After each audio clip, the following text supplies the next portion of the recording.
is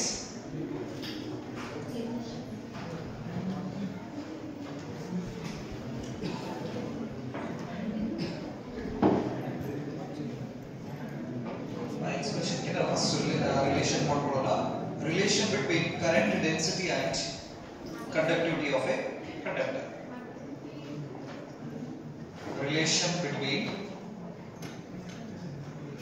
Relation between current density and conductivity of a conductor.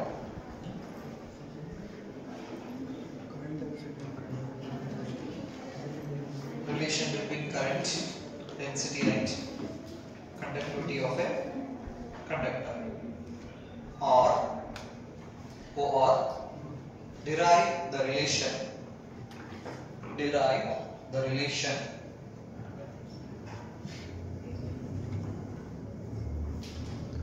vector J is equal to vector J is equal to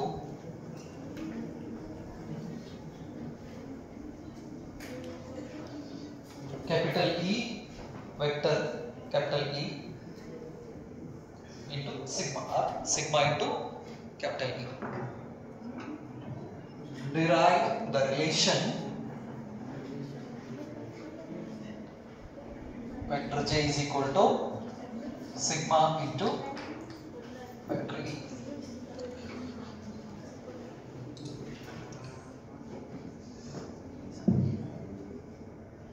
So here J stands for what? Current density, and E stands for electric field intensity, and sigma stands for what? Current density.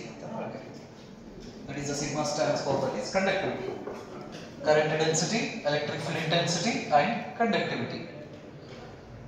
So already we arrived at the expression of resistivity.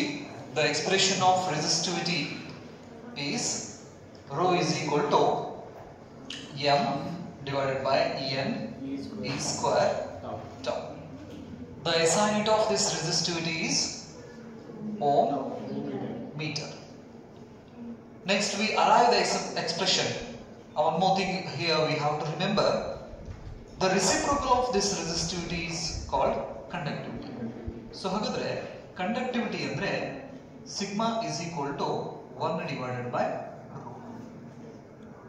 Sigma divided by, that is 1 divided by rho is nothing but what? Sigma. Sigma stands for conductivity.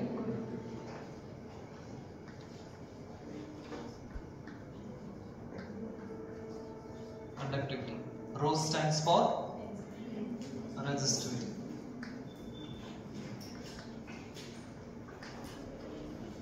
Resistivity. So hagadre ee conductivity the unit anna ನಾವು mho per meter ಅಂತ ನಾವು ಕರೀತೀವಿ. mho per meter symbol ಅನ್ನ ಈ ರೀತಿ ಬರೀತೀವಿ ಇದನ್ನ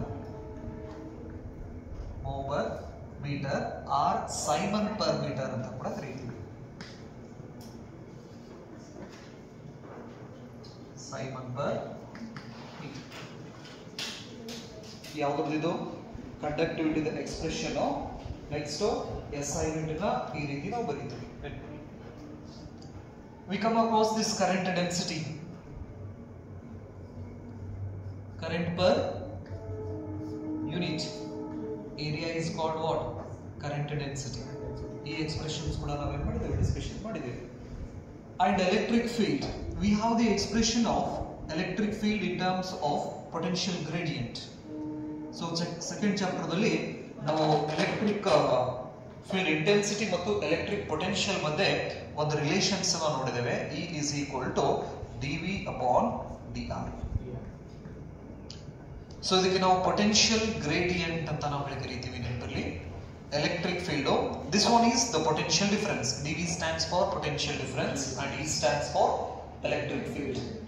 So this is a very important expression which gives the relation between electric field intensity and electric potential difference or potential difference. So ಈ expression ಏನಿದೆಲ್ಲ E electric field intensity ಅಂತ ನಾವು ಕರೀತೀವಿ. So electric field intensity is a vector quantity and the change in potential or potential difference or potential is a scalar quantity. The relation between vector and scalar quantity. So a charge produces electric field around it. So we describe this electric field in terms of vector quantity, that is electric field intensity. The same electric field is described in terms of potential. Potential is a scalar quantity. So ಹಾಗಾದ್ರೆ first chapter ಮತ್ತು second chapter ದಲ್ಲಿ ನಾವು ಮಾಡೋದೇನಂದ್ರೆ electric charge ಅದರ ಸುತ್ತಲೂ electric field ಅನ್ನು produce ಮಾಡ್ತೈತಿ. ಹಾಗಾದ್ರೆ ಆ ಎಲೆಕ್ಟ್ರಿಕ್ ಫೀಲ್ಡ್ ಅನ್ನ ಮೊದಲನೇ ಚಾಪ್ಟರ್ ದಲ್ಲಿ ವೆಕ್ಟರ್ ಕಾನ್ಸೆಪ್ಟ್ ದಲ್ಲಿ ಅದನ್ನ ಡಿಸ್ಕ್ರೈಬ್ ಮಾಡ್ತೀವಿ. ಎರಡನೇ ಚಾಪ್ಟರ್ ಗೆ ಬಂದಾಗ ಪೊಟೆನ್ಷಿಯಲ್ ಅನ್ನೋ ಕಾನ್ಸೆಪ್ಟ್ ಇಂದ ಡಿಸ್ಕ್ರೈಬ್ ಮಾಡ್ತೀವಿ. ಹೇಳೋದು ಅದನ್ನೇ, ಬಟ್ ಹೇಳೋ ರೀತಿ ಏನೋ ಬೇರೆ ಬೇರೆ. ನೆನಪಲ್ಲಿ ಹೇಳೋದವ್ರೆ ಮಗ, ಈಗ ನೀವು ನಿಮ್ಮ ಅಪ್ಪಾರ ಜೊತೆ ಬೇರೆದವ್ರ ಮನೆಗೆ ಹೋದ್ರಪ್ಪ ಅಂದ್ರೆ ನಿಮ್ಮ ಅಪ್ಪ ನಿಮ್ಗೆ ಹೆಂಗೆ ಇಂಟ್ರೊಡ್ಯೂಸ್ ಮಾಡ್ಕೊಡ್ತಾರ, ಮಗಳ್ರಿ ಅಂತ ಹೇಳಿ ಇಂಟ್ರೊಡ್ಯೂಸ್ ಮಾಡಿಕೊಡ್ತಾರ. ಅದ ನಿಮ್ಮ ಅಣ್ಣನ ಜೊತೆ ಹೋದ್ರ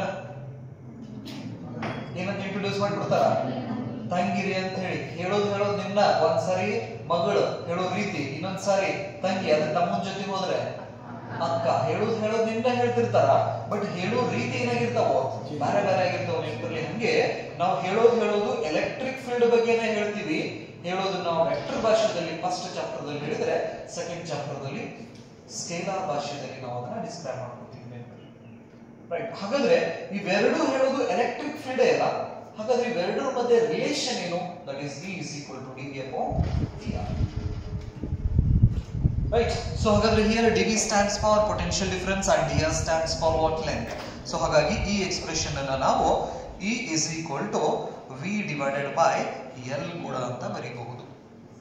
V divided by L. So this is the basic information we should know to make the relation between a current density, conductivity and electric field intensity. So ಹಾಗಾದ್ರೆ ಈ ಕರೆಂಟ್ ಡೆನ್ಸಿಟಿ ಮತ್ತೆ ಎಲೆಕ್ಟ್ರಿಕ್ ಫೀಲ್ಡ್ ಇಂಟೆನ್ಸಿಟಿ, ಕಂಡಕ್ಟಿವಿಟಿ ಇವಕ್ಕರ ಮಧ್ಯೆ relations ನಾವು ಮಾಡಬೇಕಂದ್ರೆ ನಮಗೆ basic informations ಎಷ್ಟು ಗೊತ್ತಿರಬೇಕು. ಒಂದು ಕರೆಂಟ್ ಡೆನ್ಸಿಟಿ ಅಂದ್ರೆ ಏನು? That is a current per unit area. Next sigma ಅಂದ್ರೆ ಕಂಡಕ್ಟಿವಿಟಿ ಅಂತ ನಾವು ಕರಿತೀವಿ. Conductivity is the reciprocal of resistivity. Next electric field intensity. We know the unit of that electric field intensity. We have two units. One is Newton per coulomb and the other one is volt per meter.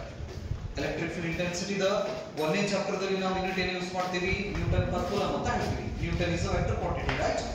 Next ಎರಡನೇ chapter ಗೆ ಬಂದಾಗ volt per meter ಅಂತ ಹೇಳ್ತೀವಿ. Voltage is scalar quantity ನೆನಪಿರಲಿ. So ಹೇಳೋದು electric field ಒಮ್ಮೆ vector ಒಳಗಡೆ ಹೇಳ್ತೀವಿ, ಇನ್ನೊಮ್ಮೆ ಸ್ಕೇಲರ್ ಒಳಗಡೆ ಹೇಳ್ತೀವಿ, right?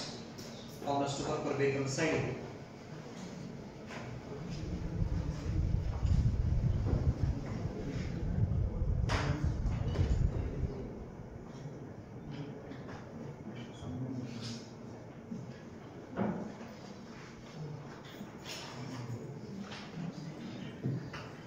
Now come to the relation between the current density and conductivity. Let's consider a conductor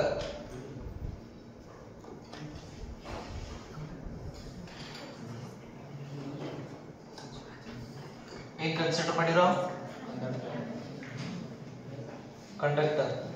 Example metals anta namu karitu, all metals, right? Let's L stands for length of the conductor. L andre ಏನು? Length of conductor.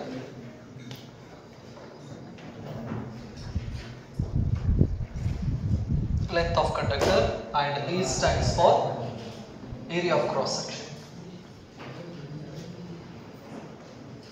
Area of cross section. So ಒಂದು wire ತಗೊಂಡಿವಿ. ವೈರ್ದ length ಎಷ್ಟಿದೆ? L ಇದೆ. ಅದರ area of cross section ಎಷ್ಟಿದೆ? A ಇದೆ.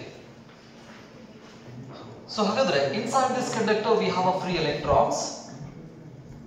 Free electrons are the charge carriers or current carriers in case of what? Metals. So when we connect this wire to some potential or some potential difference,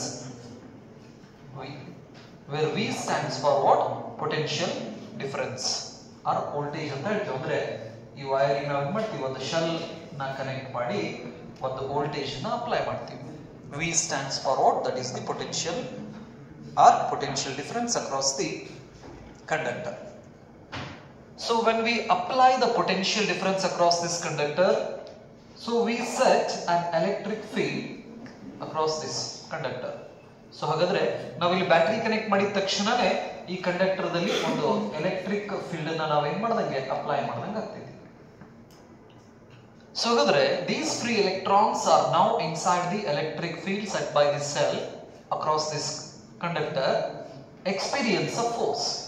ಹಾಗಾದ್ರೆ ಈ free electron ಈ electric field ಒಳಗಡೆ ಬಂದು ಅಂದ್ರೆ force ಅನ್ನ experience ಮಾಡಕ್ start ಮಾಡ್ತಾವು. ಆ ಫೋರ್ಸ್ ಅನ್ನ ಎಕ್ಸ್ಪೀರಿಯನ್ಸ್ ಮಾಡೋದ್ರಿಂದ ಅವು ಡ್ರಿಫ್ಟ್ ಆಗಕ್ ಸ್ಟಾರ್ಟ್ ಆಗ್ತೈತಿ. These free electrons are having a drift velocity Vd, where Vd stands for what? Drift velocity ಅಂತ ನಾವು ಕರೀತೀವಿ. ಸೊ ಹಾಗಾದ್ರೆ ಏನೇನ್ ಬಂತು? ಪೊಟೆನ್ಷಿಯಲ್ ಡಿಫರೆನ್ಸ್ ಬಂತು, V ಬಂತು. ನೆಕ್ಸ್ಟ್ ಎಲೆಕ್ಟ್ರಿಕ್ ಫೀಲ್ಡ್ ಸೆಟ್ ಆಯ್ತು. ಎಲೆಕ್ಟ್ರಿಕ್ ಫೀಲ್ಡ್ ಸೆಟ್ ಆದ ತಕ್ಷಣನೇ ಫ್ರೀ ಎಲೆಕ್ಟ್ರಾನ್ ಫೋರ್ಸ್ ಅನ್ನು ಎಕ್ಸ್ಪೀರಿಯನ್ಸ್ ಮಾಡೋದ್ರಿಂದ ಡ್ರಿಫ್ಟ್ ಆಗಕ್ ಸ್ಟಾರ್ಟ್ ಆಯ್ತು. ಹಾಗಾದ್ರೆ due to this drifting of electron inside the conductor constitute electric current. ಹಾಗಾದ್ರೆ ಈ ಎಲೆಕ್ಟ್ರಾನ್ ಒಂದೇ ಡೈರೆಕ್ಷನ್ಸ್ ಗೆ ಮೂವ್ ಆಗೋದ್ರಿಂದ ಈ ಕಂಡಕ್ಟರ್ ದಲ್ಲಿ ಎಲೆಕ್ಟ್ರಿಕ್ ಕರೆಂಟ್ ಏನಾಗ್ತೈತಿ? ಪ್ರೊಡ್ಯೂಸ್ ಆಗ್ತೈತಿ. ನೆನಪಲ್ಲಿ. ಸೊ ಹಾಗಾದ್ರೆ the direction of current is from positive of the battery to the negative of the battery. This one is the conventional current directions. So I is the current flowing in this circuit. So ಅಂದ್ರೆ ಒಂದು battery connection ಮಾಡಿದ್ರೆ ಇಷ್ಟೆಲ್ಲ ಏನಾಗ್ತೈತಿ? ಕಥೆ ಆಗ್ತೈತಿ. ಬರ್ದ್ರಾ? Draw ಮಾಡ್ಕೊರಿ ಇದು. A relation between current density and conductivity ಅಂತ ಏನು ನೋಡಿರಲ್ಲ, ಅದರ ಕೆಳಗಡೆ ಈ ಡಯಾಗ್ರಾಮ್ ನ ಡ್ರಾ ಮಾಡ್ಕೊಂಡು L ಅಂದ್ರೆ length of the wire, A stands for area of cross section, V stands for potential difference applied across the wire, E stands for electric field set up in the wire, Vd stands for drift velocity of the free electrons, and I stands for current in the circuit. Current in the circuit. So according to the Ohm's law, the potential difference, this conductor has a resistance R. R stands for resistance of a conductor. We have,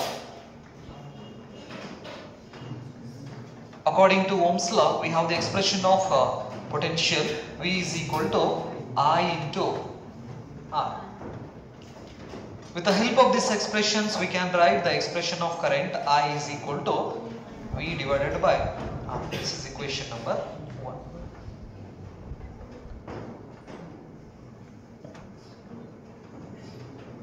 The expression of resistance R is equal to rho L divided by E. Very good.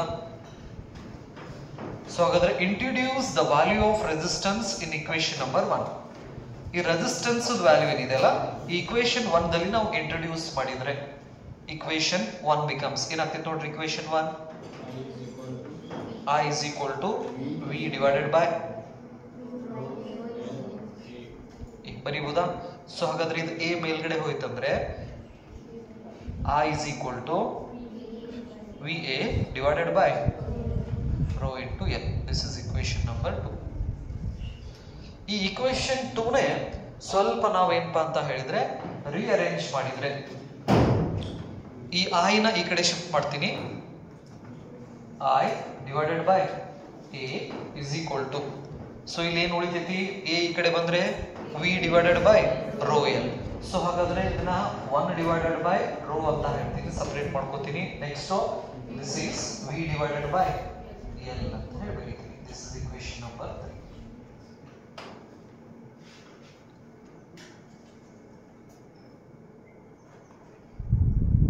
So ಹಾಗಾದ್ರೆ we know that current density J is equal to I by A. Next, sigma is equal to 1 by rho. Next, E is equal to V by L. Substituting these values in equation 3, equation 3 becomes J is equal to sigma into E. the unit of current density is ampere per meter square. Ampere per meter square. The vector notation, because the current density is a vector quantity, therefore in terms of vector notation, vector J is equal to sigma is a scalar quantity, electric field intensity is a vector quantity.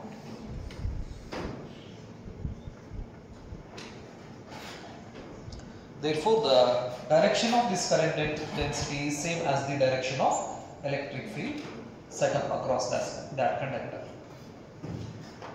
So this gives the relation between current density and conductivity. ಈ ತರ relations ಅನ್ನ 3 marks 2 marks ಗೆ ಕೇಳೋ chances ಇರ್ತೈತಿ.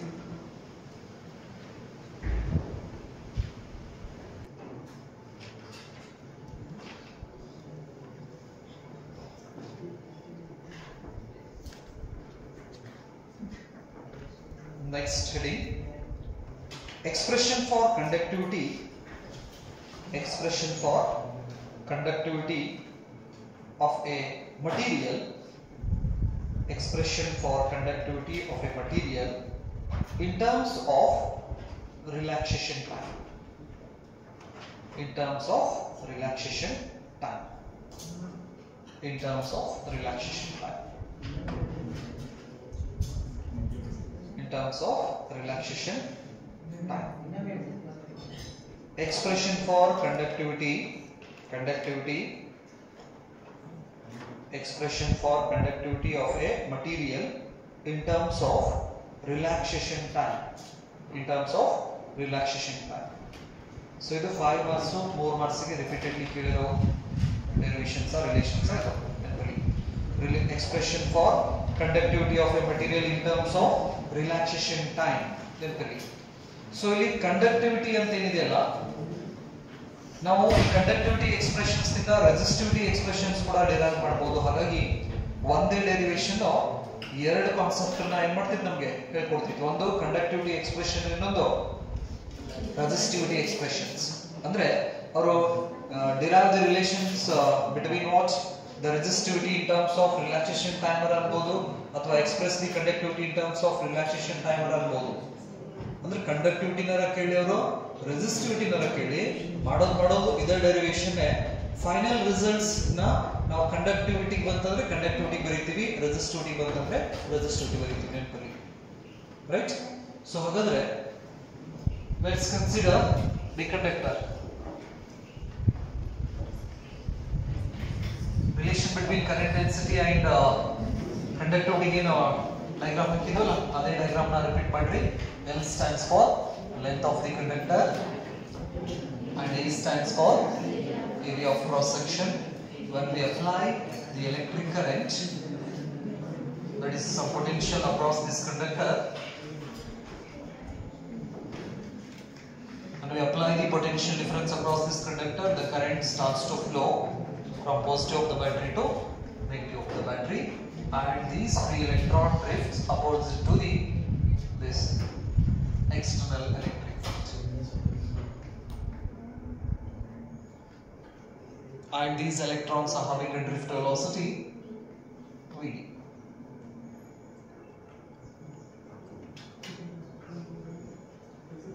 So we have the relation between current density and conductivity. This is equation number 1. Already we made the relation between current density and conductivity. So ಹಾಗಾದ್ರೆ current density ಮತ್ತು conductivity expressions ಅನ್ನು use ಮಾಡಿ ನಾವು ಏನು ಮಾಡ್ತೀವಿ, conductivity relations ಅನ್ನು ಮಾಡ್ಕೊತೀವಿ. So ಹಾಗಾದ್ರೆ ನಮಗೆ ಬೇಕಾಗಿರೋದು ಯಾವುದು, ಕಂಡಕ್ಟಿವಿಟಿ. ಹಾಗಾಗಿ ಸಿಗ್ಮಾನ ಒಂದು ಕಡೆ ತಗೋರಿ. Sigma is equal to current density divided by electric field intensity. So ಹಾಗಾದ್ರೆ we have a current density is nothing but what, current per unit area ಅಲ್ಲ. current density ಅಂದ್ರೆ current per unit area. So ಹಾಗಾಗಿ ಈ current density ದು expressions ಅನ್ನ ಈ conductivity expressions ನಲ್ಲಿ ನಾವು ಇಂಟ್ರೊಡ್ಯೂಸ್ ಮಾಡಿದ್ರೆ, sigma conductivity is equal to current density I divided by A whole divided by E. So ಹಾಗಾದ್ರೆ sigma is equal to I divided by E. This is equation number 2. Sigma is equal to I divided by EA. We have the expression of electric current in terms of drift velocity. The expression of current I is equal to NEA VD. ನಮಗೆ current expression ಗೊತ್ತಿದೆ in terms of what drift velocity, because the relaxation time is inside that expression. ಏನು ಹೇಳಿದ್ದಾರೆ ನಮಗೆ conductivity ಮತ್ತು relaxation time ಮಧ್ಯೆ relation ಮಾಡ್ರಿ ಅಂತ ಹೇಳಿದ್ದಾರೆ, ಹೌದಾ? ಸೊ ಹಾಗಾದ್ರೆ ರಿಲ್ಯಾಕ್ಸೇಷನ್ ಟೈಮ್ ಎಲ್ಲಿದೆ? ಡ್ರಿಫ್ಟ್ ವೆಲಾಸಿಟಿ ಎಕ್ಸ್ಪ್ರೆಷನ್ಸ್ ಅಲ್ಲಿ ಇದೆ. ಹಾಗಾಗಿ ಕರೆಂಟ್ ಎಕ್ಸ್ಪ್ರೆಷನ್ ಅನ್ನ ನಾವೇನ್ ಮಾಡ್ತೀವಿ in terms of drift velocity ಅಲ್ಲಿ ಬರ್ಕೋತೀವಿ. ಸೊ ಹಾಗಾದ್ರೆ ಈ ಇಕ್ವೇಶನ್ 2 ದಲ್ಲಿ ಕರೆಂಟ್ ಎಕ್ಸ್ಪ್ರೆಷನ್ ಅನ್ನ ಇಂಟ್ರೊಡ್ಯೂಸ್ ಮಾಡಿದ್ರೆ equation 2 becomes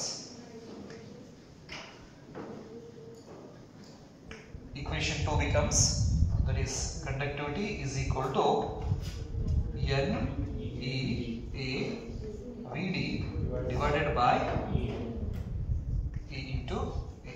ಏನೇನು ಕ್ಯಾನ್ಸಲ್ ಆಗ್ತೈತಿ ಇಲ್ಲಿ? A ಕ್ಯಾನ್ಸಲ್ ಆಗ್ತೈತಿ. Sigma is equal to NE VD divided by E.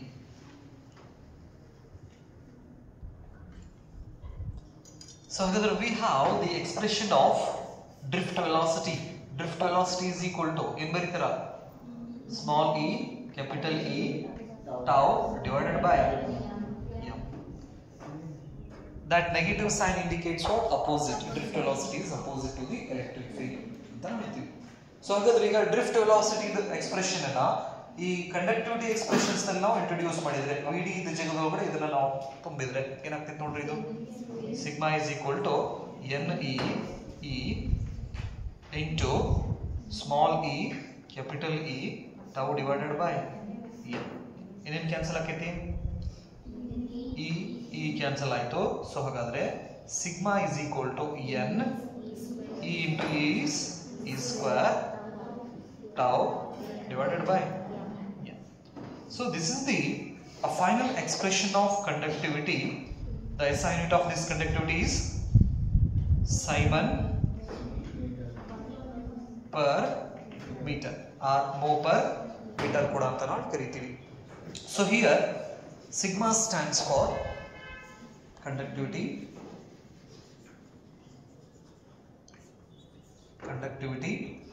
and N stands for number density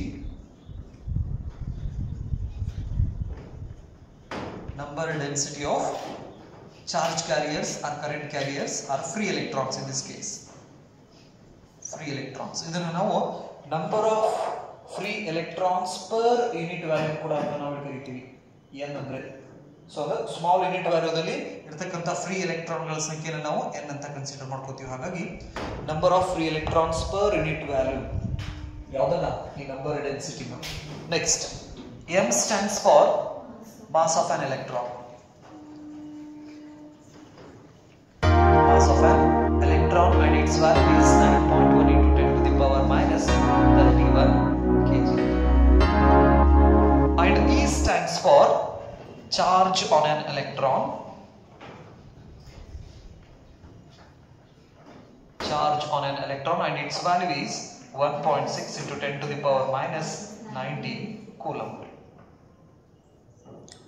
And tau stands for relaxation time. Relaxation time.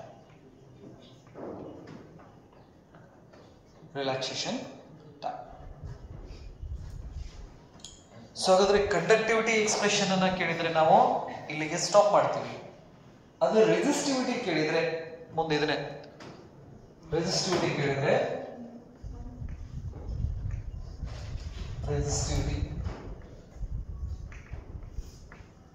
So ಹಾಗಾದ್ರೆ resistivity is equal to 1 divided by conductivity. Conductivity is 1 by rho ಅಂತಂದ್ರೆ rho is equal to 1 by sigma ಅಲ್ಲ. So ಹಾಗಾದ್ರೆ with the help of this sigma value ಗೊತ್ತಿದೆ ನಮಗೆ, ಏನು 1 divided by n E square tau divided by M. So ಹಾಗಾದ್ರೆ resistivity is equal to M divided by N V square tau. The unit of resistivity is ohm meter. So this is the expression of what? Resistivity in terms of relaxation time. So ಹಾಗಾದ್ರೆ ಇದು this is the expression of conductivity in terms of relaxation time, and this is resistivity in terms of relaxation time.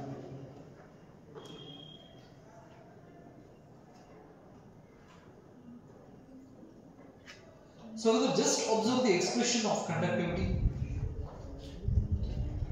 And believe ಯಾವುದೇ ಒಂದು expression ಬಂದ್ರೆ ಆ expressions ನಲ್ಲಿ ಯಾವುದಾದ್ರು term ಯಾವ ರೀತಿ ರಿಲೇಟೆಡ್ ಇದಾವ ಅನ್ನೋದನ್ನ ಅನಲೈಸ್ ಮಾಡಬೇಕಾ. ಸೊ ಹಾಗಾದ್ರೆ in this case, in case of this conductivity expression, the conductivity is directly proportional to the number density. Sigma is directly proportional to the n anta ನಾವು ಕರೀತೀವಿ. Here n stands for what? Number density. So if the number density is more, then the conductivity is more. It means a number of charge carriers per unit volume. Number of charge carriers per unit volume ಜಾಸ್ತಿ ಇತ್ತಂದ್ರೆ ಅದರ conductivity ಚಲೋ ಐತಿ ಅಂತ ಹೇಳಿದ್ರೆ ಅರ್ಥ. ಅಂದ್ರೆ so ಇದೊಂದು ಕಂಡಕ್ಟರ್ ಇದೆ, ಈ ಕಂಡಕ್ಟರ್ ಒಳಗಡೆ ಒಂದು ಸಣ್ಣದ ವ್ಯಾಲ್ಯೂಮ್ ಅನ್ನ ಕನ್ಸಿಡರ್ ಮಾಡ್ತೀವಿ. ಯೂನಿಟ್ ವ್ಯಾಲ್ಯೂಮ್ ಅಂದ್ರೆ 1 1 1 ಲೆಂತ್ ಬ್ರೆಡ್ತ್ ಹೈಟ್ ಏನಿರ್ಬೇಕು, ಯೂನಿಟ್ ಇರಬೇಕು ಅದರದ್ದು. ಓಕೆ, ಸೊ ಹಾಗಾದ್ರೆ ಇದ್ರ ಒಳಗಡೆ ಫ್ರೀ ಎಲೆಕ್ಟ್ರಾನ್ಸ್ ಎಷ್ಟು ಅಂತ ನಾವು ಕನ್ಸಿಡರ್ ಮಾಡ್ತೀವಿ? ಎನ್ ಅಂತ ಕನ್ಸಿಡರ್ ಮಾಡ್ತೀವಿ. ಹಾಗಾದ್ರೆ ಯೂನಿಟ್ ವ್ಯಾಲ್ಯೂಮ್ ಒಳಗಡೆ ಫ್ರೀ ಎಲೆಕ್ಟ್ರಾನ್ಗಳ ಸಂಖ್ಯೆ ಜಾಸ್ತಿ ಇತ್ತಂದ್ರೆ ಆ ಮಟೀರಿಯಲ್ ಕಂಡಕ್ಟಿವಿಟಿ ಚಲೋ ಇರ್ತೈತಿ ಅಂತ ಅರ್ಥ. ಸೊ ಹಾಗಾದ್ರೆ ಒಂದು ಏನು nature of the material, the conductivity is depends on nature of the material. Next, ಈ charge of an electron, that is a fixed mass of an electron. This is also what? A constant. ಅಂದ್ರೆ fixed value. ಈ value ಮತ್ತೆ m value fix. Next, rho stands for what? That is the relaxation time. This rho is depends on temperature. Relaxation time is depends on what? Temperature. Therefore, the conductivity is depends on two factors. One is the nature of the material and another one is temperature. Conductivity ಇರಬಹುದು, resistivity ಇರಬಹುದು, ಯಾವ term ಮೇಲೆ depend ಇರ್ತೈತೆ ಅನ್ನೋದನ್ನ ನಾವು already discussion ಮಾಡೇವಿ. So ಅದನ್ನ expression ಮುಖಾಂತರ ನಾವು ತಿಳ್ಕೋಬಹುದು. resistivity ಕಾನ್ಸೆಪ್ಟ್ ಅನ್ನು ಹೇಳಬೇಕಾದ್ರೆ the resistivity is depends on two factor. One is the nature of the material and another one is temperature ಅಂತ ನಾವು ಹೇಳಿದ್ವಿ ನಮಗೆ, ಹೌದಾ? ಸೊ ಹಾಗಾದ್ರೆ ಅದನ್ನ ಎಕ್ಸ್ಪ್ರೆಷನ್ ಮುಖಾಂತರ ನಾವು ಇಲ್ಲಿ ತಿಳಿಸಬಹುದು, ನೆನಪಿರಲಿ. ಸೊ ಹಾಗಾದ್ರೆ ಸಿಲ್ವರ್ದ ನಂಬರ್ ಡೆನ್ಸಿಟಿ ಜಾಸ್ತಿ ಇದೆ, ಸೊ ಹಾಗಾಗಿ ಸಿಲ್ವರ್ದ ಕಂಡಕ್ಟಿವಿಟಿ ಜಾಸ್ತಿ ಇರ್ತೈತಿ, ನೆನಪಿರಲಿ. ಅದಾದ ನಂತರ ನಾವು ಕಾಪರ್ ಅಂತ ಹೇಳ್ತೀವಿ, ಆಮೇಲೆ ಅಲ್ಯೂಮಿನಿಯಂ. ಈ ತರ ನಾವು ಕಂಡಕ್ಟಿವಿಟಿನ ಚೆಕ್ ಮಾಡಿಕೊಂಡು ಈ ಎಲೆಕ್ಟ್ರಿಕ್ ಕರೆಂಟ್ ನ ಫ್ಲೋ ಮಾಡಕ್ಕೆ ಯೂಸ್ ಮಾಡ್ಕೋತೀವಿ ನಾವು, ನೆನಪಿರಲಿ. ಸೊ ಹಾಗಾಗಿ the conductivity is the characteristic of a good conductor of electric charge. ಈ ಕಂಡಕ್ಟಿವಿಟಿ ಅನ್ನೋದು ಈ ಗುಡ್ ಕಂಡಕ್ಟರ್ ಒಂದು ಕ್ಯಾರೆಕ್ಟರಿಸ್ಟಿಕ್ ಅಂತ ನಾವು ಕರಿತೀವಿ, ನೆನಪಿರಲಿ. ಹಾಗೆ resistivity is the characteristic of an insulator. ಚಲೋ ಇನ್ಸುಲೇಟರ್ ಇರಬೇಕಪ್ಪ ಅಂತ ಹೇಳಿದ್ರೆ ಅದರದ ಕಂಡಕ್ಟಿವಿಟಿ ಏನಿರ್ಬೇಕ? ಕಡಿಮೆ ಇರಬೇಕು, ನೆನಪಿರಲಿ. ಅಂದ್ರೆ ಮಾತ್ರ ನಾವೇನ್ ಮಾಡ್ತೀವಿ, ಆ ವೈಯರ್ದ ಮೇಲ್ಗಡೆ ಅದನ್ನ ಇನ್ಸುಲೇಷನ್ ಮಾಡ್ತೀವಿ. ಫಾರ್ ಎಕ್ಸಾಂಪಲ್, ಈಗೆಲ್ಲ ಹೌಸ್ ಹೋಲ್ಡ್ ವೈರ್ ಯೂಸ್ ಮಾಡ್ತೀವಲ್ಲ ನಾವು, ಆ ವೈರ್ ಮೇಲ್ಗಡೆ ಒಂದು ಇನ್ಸುಲೇಷನ್ ಕೋಟಿಂಗ್ ಇರ್ತೈತಿ, ಪ್ಲಾಸ್ಟಿಕ್ ಕೋಟಿಂಗ್ ಹಾಕಿರ್ತಾರ, ಹೌದಿಲ್ಲ? ಎಂತ ಪ್ಲಾಸ್ಟಿಕ್ ಹಾಕಿರ್ತಾರ, ಅದರ ರೆಸಿಸ್ಟಿವಿಟಿ ಜಾಸ್ತಿ ಇರಬೇಕು, ನೆನಪಿರಲಿ. ಒಳಗಡೆ ನಾವು ಕಂಡಕ್ಟರ್ ಯೂಸ್ ಮಾಡ್ತೀವಿ, ಆ ಒಳಗೆ ಯೂಸ್ ಮಾಡಿದ ಕಂಡಕ್ಟಿವಿಟಿ ಜಾಸ್ತಿ ಇರ್ಬೇಕು. ಅದ್ರ ಮೇಲ್ಗಡೆ ಯೂಸ್ ಮಾಡ್ತಕ್ಕಂತಹ ಅದು ಇನ್ಸುಲೇಷನ್ ಟೇಪ್, ಅದರದ್ದು ರೆಸಿಸ್ಟಿವಿಟಿ ಜಾಸ್ತಿ ಇರಬೇಕು, ನೆನಪಿರಲಿ. ಅಂದಾಗ ನಾವು ಅದನ್ನ ಹೊರಗಿಂದ ನಾವು ಮುಟ್ಟಿದ್ರು ನಮ್ಗೆ ಏನಾಗೋದಿಲ್ಲ, ಶಾಕ್ ಹೊಡೆಯಂಗಿಲ್ಲ, ಕರೆಂಟ್ ಹೊಡೆಯಂಗಿಲ್ಲ, right? So this is all about what? Conductivity and resistivity. Note ಅಂತ ಹಾಕೋರಿ. Note, resistance and it is represented by capital R. We have an expression of resistance, R is equal to V divided by I. The SI unit of this resistance is ohm. The another expression of resistance is R is equal to rho L by A. The another expression is R is equal to that is M N E square tau L by A. Idu resistance ಆಯ್ತು. The reciprocal of this resistance is called conductance. Conductance, ಈ conductance ನ G ದಿಂದ represent ಮಾಡ್ತೀವಿ ನಾವು. So ಹಾಗಾದ್ರೆ G is equal to 1 divided by R. So 1 by R ಆಯ್ತಂದ್ರೆ ಇದನ್ನ ಏನು ಬರಿಬಹುದು ನಾವು? I by V ಬರಿಬಹುದಾ? Right. Next, the another expression G is equal to, use this one, A divided by 1 by R. R value rho L by A. That is equal to A divided by rho L. Next, ಈ expression ಅನ್ನು use ಮಾಡಿದ್ರೆ we get what? Conductance expressions. G is equal to ಏನು ಬರೀತೀರಾ? M L, that is N E square tau A divided by M into L. The unit of this conductance is mho. SI unit is mho. ಇದನ್ನ ಈ ರೀತಿ ಬರೀತೀವಿ ಉಲ್ಟಾ. ಮುಂದೆ ಉಲ್ಟಾ symbol ಇರ್ತೈತಿ. mho ಅಂತ ನಾವು ಕರೀತೀವಿ. ಇನ್ನೊಂದು unit Simon. These are the units of resistance and conductance. In a resistivity,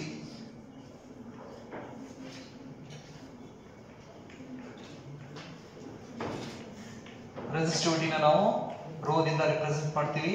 So ಹಾಗಾದ್ರೆ rho is equal to M N E square tau. The SI unit of this resistivity is ohm meter. Per ಹಚ್ಚಂಗಿಲ್ಲ ಅಲ್ಲಿ, just ohm meter. Marks ಕಳ್ಕೊಳ್ಳೋದಿಲ್ಲ ನೀವು. per ಹಚ್ಚಿದ್ರಪ್ಪ ಅಂದ್ರೆ marks ಹೋಯ್ತು. ohm meter. Ohm meter. Next, the reciprocal of this resistivity is called conductivity.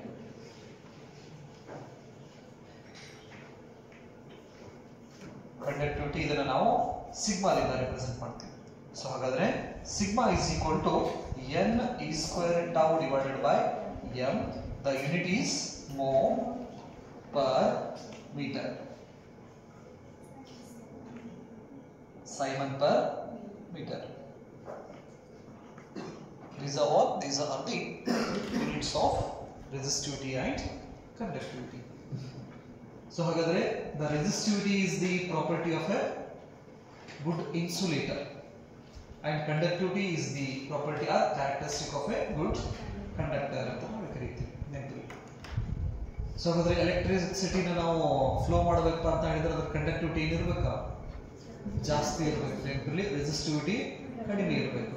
ಅದನ್ನ oppose ಮಾಡಬೇಕಂದ್ರೆ ಫ್ಲೋನ resistivity ಜಾಸ್ತಿ ಇರಬೇಕು. ನೆನಪಿರಲಿ. So this is all about what? Resistance and resistivity. ಇದರಲ್ಲಿ ಏನಾದರೂ ಡೌಟ್? ಏನೂ ಇಲ್ಲ? ಹಾಗಾದ್ರೆ material of a noun resistance. ಈಗ ಒಂದು ವೈರ್ ಕೊಟ್ಟಿದೆ, ಆ ವೈರ್ ರೆಸಿಸ್ಟೆನ್ಸ್ ವ್ಯಾಲ್ಯೂ ನಿಮ್ಗೆ ಗೊತ್ತೈತಿ. ಇದೊಂದು ವೈರ್. ಸೊ ಹಾಗಾದ್ರೆ ಈ ವೈರ್ ರೆಸಿಸ್ಟೆನ್ಸ್ ಎಷ್ಟು? 2 ohm. ಸೊ ಹಾಗಾದ್ರೆ material of a noun resistance, ಒಂದು ಮಟೀರಿಯಲ್ ಇದೆ, ಆ ಮಟೀರಿಯಲ್ ರೆಸಿಸ್ಟೆನ್ಸ್ ನಮಗೆ ಗೊತ್ತಿತ್ತಂದ್ರೆ ಅವಾಗ ನಾವು ಆ ಮಟೀರಿಯಲ್ ಅನ್ನ ರೆಸಿಸ್ಟರ್ ಅಂತ ನಾವು ಕರಿತೀವಿ. ರೆಸಿಸ್ಟರ್. ಸೊ ಹಾಗಾದ್ರೆ ರೆಸಿಸ್ಟರ್ ಇಸ್ ನೋಟ್ ಅಂತ ಏನಿದೆ ಅದರಲ್ಲಿ ಕಂಟಿನ್ಯೂ ಮಾಡ್ರಿ. ಇದು ಡಿಲೀಟ್ ಆಗಿದ್ದ ಕ್ವಶನ್ಸ್, ಬಟ್ ಮುಂದೆ ನಮಗೆ ಬೇಕಾಗ್ತೈತೆ information. Material of known resistance. Material of known resistance. Material of known resistance ಅದಕ್ಕೆ ನಾವು ಅಂತ ಕರಿತೀವಿ ರೆಸಿಸ್ಟರ್ ಅಂತ ನಾವು ಕರಿತೀವಿ. Material of known resistance. Material of known resistance is called resistor ಅಂತ ನಾವು ಕರಿತೀವಿ. ಫಾರ್ ಎಕ್ಸಾಂಪಲ್ ಈಗ ಫ್ಯಾನ್ ರೆಸಿಸ್ಟೆನ್ಸ್ 100 ಓಮ್ ನನಗೆ ಗೊತ್ತೈತಿ, ಮಟೀರಿಯಲ್ ಅದು ಹೌದಾ? ಅದರ ರೆಸಿಸ್ಟೆನ್ಸ್ ನನಗೆ ಗೊತ್ತೈತೆ ಅಂದ್ರೆ ಅದನ್ನ ಏನು ಕರಿತೀವಿ ನಾವು? ರೆಸಿಸ್ಟರ್ ಅಂತ ಕರಿತೀವಿ. ನೆನಪಿರಲಿ. ಬಲ್ಬ್ ಇದರದ್ದು ರೆಸಿಸ್ಟೆನ್ಸ್ ನಮ್ಗೆ ಗೊತ್ತೈತಂದ್ರೆ ಇದನ್ನು ಕೂಡ ನಾವೇನಂತ ಹೇಳ್ತೀವಿ, ರೆಸಿಸ್ಟರ್ ಅಂತ ನಾವು ಕರಿತೀವಿ ನೆನಪಿರಲಿ. ಸೊ ಅಂದ್ರೆ ವರ್ಡ್ ಅನ್ನ ಯೂಸ್ ಮಾಡೋದು ರೆಸಿಸ್ಟರ್ಸ್ ಬೇರೆ ಬೇರೆ ಡಿವೈಸ್ ಆಗಿರ್ಬೋದು. ಆ ಡಿವೈಸಸ್ ಅಂತ ನಮ್ಗೆ ರೆಸಿಸ್ಟೆನ್ಸ್ ಗೊತ್ತಿತ್ತಂದ್ರೆ ನಾವು ಅದನ್ನ ರೆಸಿಸ್ಟರ್ ಅಂತ ನಾವು ಹೇಳ್ಕೊಂತ ಹೋಗ್ತೀವಿ, ರೈಟ್. ಸೊ ಹಾಗಾದ್ರೆ we have different types of resistors. ನಾವು ಬೇರೆ ಬೇರೆ ರೀತಿ ರೆಸಿಸ್ಟೆನ್ಸ್, ಎರಡು ರೀತಿ ರೆಸಿಸ್ಟರ್ಸ್ ನಾವು ನೋಡ್ತಾ ಇದ್ದೀವಿ presently. One is a wire owned resistor. Wire owned resistor ಅಂತ ನಾವು ಕರಿತೀವಿ. ವೈರ್ ಓನ್ಡ್ ರೆಸಿಸ್ಟರ್ ಅಂದ್ರೆ ಜಸ್ಟ್ ತಂತಿನ ನಾವು ಏನ್ ಮಾಡ್ತೀವಿ, ಸುತ್ತಿ ಕೊಡ್ತೀವಿ. ಅದನ್ನ ರೆಸಿಸ್ಟೆನ್ಸ್ ಬಾಕ್ಸ್ ನಲ್ಲಿ ಯೂಸ್ ಮಾಡ್ತೀವಿ ನಾವು. ಪ್ರಾಕ್ಟಿಕಲ್ಸ್ ಒಳಗಡೆ ರೆಸಿಸ್ಟೆನ್ಸ್ ಬಾಕ್ಸ್ ಅಂತ ಇರ್ತಾವೋ, ಆ ರೆಸಿಸ್ಟೆನ್ಸ್ ಬಾಕ್ಸ್ ಒಳಗಡೆ ವೈರ್ ಅನ್ನ ಸುತ್ತಿ ಕೊಟ್ಟಿರ್ತಾರೆ, ಅಲಾಯ್ ವೈರ್. ಎಕ್ಸಾಂಪಲ್ಸ್ ಅಲಾಯ್ಸಿಗೆ ನಾವು ಎಕ್ಸಾಂಪಲ್ಸ್ ಹೇಳೋದಾದ್ರೆ ಕಾನ್ಸ್ಟಂಟನ್, ಮ್ಯಾಂಗನೀನ್, nichrome. Because when we increase the temperature of such materials, the resistance and resistivity increases negligibly. ನಾವು ರೆಸಿಸ್ಟಿವಿಟಿ ಮತ್ತೆ ಟೆಂಪರೇಚರ್ ಮಧ್ಯೆ ರಿಲೇಷನ್ಸ್ ಅನ್ನ ಮಾಡಬೇಕಾದ್ರೆ ಅಲಾಯ್ ಅನ್ನೋ ಮಟೀರಿಯಲ್ಸ್ ಅನ್ನ ನೋಡಿದ್ವಿ. Alloy is nothing but what, that is the mixture of metal and non metal or a mixture of more than 2 metals. So ಅಂದ್ರೆ ಎರಡು ಮೆಟಲ್ ನಾವು ಕೂಡಿಸಿದ್ವಪ್ಪ ಅಂದ್ರೆ, ಅಥವಾ ಎರಡಕ್ಕಿಂತ ಜಾಸ್ತಿ ಮೆಟಲ್ಸ್ ಅನ್ನ ನಾವು ಕೂಡಿಸಿದ್ವಿ ಅಂದ್ರೆ ನಮಗೆ ಹೊಸ ಒಂದು ಮಟೀರಿಯಲ್ ರೆಡಿ ಆಗ್ತೈತಿ. ಆ ಮಟೀರಿಯಲ್ಗೆ ನಾವು ಅಲಾಯ್ ಅಂತ ನಾವು ಕರಿತೀವಿ ನೆನಪಿರ್ಲಿ. ಅದಕ್ಕೆ ಎಕ್ಸಾಂಪಲ್ಸ್ ನಾವು ಕಾನ್ಸ್ಟಂಟನ್, ಮ್ಯಾಂಗನೀನ್ ಅಂಡ್ ನೈಕ್ರೋಮ್ ನೆನಪಿರ್ಲಿ. ಈ 3 ಮಟೀರಿಯಲ್ಸ್ ನಾವು ಏನ್ ಮಾಡ್ತೀವಿ ಅಲಾಯ್ದಲ್ಲಿ ಪ್ರಾಕ್ಟಿಕಲ್ಸ್ ಒಳಗಡೆ ನಾವು ಯೂಸ್ ಮಾಡ್ಕೋತೀವಿ. ಹಾಗಾದ್ರೆ ಈ ಮಟೀರಿಯಲ್ ನ ಎದಕ್ಕೆ ಯೂಸ್ ಮಾಡ್ತೀವಿ ಅಂದ್ರೆ ಟೆಂಪರೇಚರ್ ನ ಇನ್ಕ್ರೀಸ್ ಮಾಡಿದ್ರೆ ರೆಸಿಸ್ಟೆನ್ಸ್ ಮತ್ತು ರೆಸಿಸ್ಟಿವಿಟಿ ಅಷ್ಟೇನು ಇನ್ಕ್ರೀಸ್ ಆಗೋಂಗಿಲ್ಲ, ಅಂದ್ರೆ ರಿಮೇನ್ಸ್ ಕಾನ್ಸ್ಟೆಂಟ್ ಇರ್ತೈತಿ. But in case of what conductance, as we increase the temperature the resistance also increases. Conductor case ಒಳಗಡೆ ಟೆಂಪರೇಚರ್ ಇನ್ಕ್ರೀಸ್ ಆಯ್ತಂದ್ರೆ ರೆಸಿಸ್ಟೆನ್ಸ್ ಕೂಡ ಏನಾಗ್ತೈತಿ, ಇನ್ಕ್ರೀಸ್ ಆಗ್ತೈತಿ ಅನ್ನೋದನ್ನ ನೋಡಿ ನಾವು. ಎಲೆಕ್ಟ್ರೋಲೈಟ್ಸ್, ಸೆಮಿಕಂಡಕ್ಟರ್ ಅಲ್ಲಿ ಬಂದ್ರೆ temperature increases, resistance and resistivity decreases. But in case of alloys, as we increase this temperature the resistance and resistivity will remain same. ಅದನ್ನ ಗ್ರಾಫ್ ಕೂಡ ನಾವು ಹಾಕಿ ನೋಡಿದ್ವಿ ನೆನಪಲ್ಲಿ. ಸೊ ಹಾಗಾಗಿ ನಾವು ಪ್ರಾಕ್ಟಿಕಲ್ಸ್ ಮಾಡಬೇಕಾದ್ರೆ ಈ ರೆಸಿಸ್ಟೆನ್ಸ್ ಏನಾದರೂ ಬಂತಂದ್ರೆ ನಾವು ಅಲ್ಲಿ ಅಲಾಯ್ ಮಟೀರಿಯಲ್ ಅನ್ನ ಯೂಸ್ ಮಾಡ್ತೀವಿ, ರೈಟ್. ಸೊ ಹಾಗಾದ್ರೆ ಈ ರೆಸಿಸ್ಟರ್ ದಲ್ಲಿ ಮೊದಲನೇದು ವೈರ್ ಓನ್ಡ್ ರೆಸಿಸ್ಟರ್ಸ್ ಅಂತ ನಾವು ಕರೀತೀವಿ. ವೈರ್ ಓನ್ಡ್ ರೆಸಿಸ್ಟರ್ಸ್ ಅಂದ್ರೆ ಆ ಅಲಾಯ್ ವೈರ್ ಅನ್ನ ಈ ರೀತಿ ನಾವು ಏನ್ ಮಾಡಿರ್ತೀವಿ, ಸುರುಳಿ ಸುತ್ತಿ ಒಂದು ಬಾಕ್ಸ್ ನಲ್ಲಿ ಹಾಕಿರ್ತೀವಿ, ಅದನ್ನ ರೆಸಿಸ್ಟೆನ್ಸ್ ಬಾಕ್ಸ್ ಅಂತ ಕರಿತೀವಿ. ಅಥವಾ ಒಂದು ಇನ್ಸುಲೇಟಿಂಗ್ ಪ್ಯಾಡಿಗೆ ಈ ರೀತಿ ಹಿಂಗೆ ಸುತ್ತಿ ಕೊಡ್ತೀವಿ. ಒಂದು ಇನ್ಸುಲೇಟರ್ ತಗೋತೀವಿ, ಪ್ಲಾಸ್ಟಿಕ್ ಅಲ್ಲಿ ಕಟ್ಟಿಗೆ ಇರಲಿ, ಅದಕ್ಕೆ ನಾವು ಏನ್ ಮಾಡ್ತೀವಿ, ಅದನ್ನ ಸುತ್ತಿ ಕೊಟ್ಟಿವಪ್ಪ ಅಂತ ಹೇಳಿದ್ರೆ ಅದಕ್ಕೆ ನಾವು ವೈರ್ ಓನ್ಡ್ ರೆಸಿಸ್ಟರ್ ಅಂತ ನಾವು ಕರಿತೀವಿ. ಈ ತರ ವೈರ್ ಓನ್ಡ್ ರೆಸಿಸ್ಟರ್ಸ್ ಅನ್ನ ನಾವು ರೆಸಿಸ್ಟೆನ್ಸ್ ಬಾಕ್ಸ್ ನಲ್ಲಿ ಅಬ್ಸರ್ವ್ ಮಾಡ್ತೀವಿ, ರೆಸಿಸ್ಟೆನ್ಸ್ ಬಾಕ್ಸ್. ಇನ್ನೊಂದು carbon resistor. Carbon resistor. So ಹಾಗಾದ್ರೆ ಈ ವೈರ್ ಓನ್ಡ್ ರೆಸಿಸ್ಟರ್ಸ್ ಏನಪ್ಪಾ ಅಂತ ಹೇಳಿದ್ರೆ ಜಾಸ್ತಿ ಹ್ಯಾಂಡಲ್ ಮಾಡಕ್ ಏನಾಗ್ತೈತಿ, ಅದು ಒಜ್ಜಾಗ್ತೈತಿ, ಅದರದ್ದು ಸೈಜ್ ದೊಡ್ಡದಾಗ್ತೈತಿ. ಸೊ ಹಾಗಾಗಿ ನಾವೇನ್ ಮಾಡ್ತೀವಿ, ಈ ಕಾರ್ಬನ್ ರೆಸಿಸ್ಟರ್ಸ್ ಗೆ ಹೋಗ್ತೀವಿ. These are the resistors are made of a carbon. So ನೋಡಕ್ ಹೆಂಗಿರ್ತಾವಪ್ಪ ಅಂತ ಹೇಳಿದ್ರೆ ಒಂಥರ ಸಿಲಿಂಡರ್ ಶೇಪ್ ದಲ್ಲಿ ಇರ್ತಾವ. ಅದ್ರ ಮೇಲ್ಗಡೆ ಈ ತರ ಒಂದು ಸಿಲಿಂಡರ್ ಶೇಪ್, ಆ ಸಿಲಿಂಡರ್ ಶೇಪ್ ಮೇಲ್ಗಡೆ ಕಲರ್ ರಿಂಗ್ಸ್ ಅನ್ನ ಕೊಟ್ಟಿರ್ತಾರೆ. ಹಿಂಗೆ ಕಾರ್ಬನ್ ರೆಸಿಸ್ಟರ್ಸ್ ಅಂತ ನಾವು ಕರಿತೀವಿ.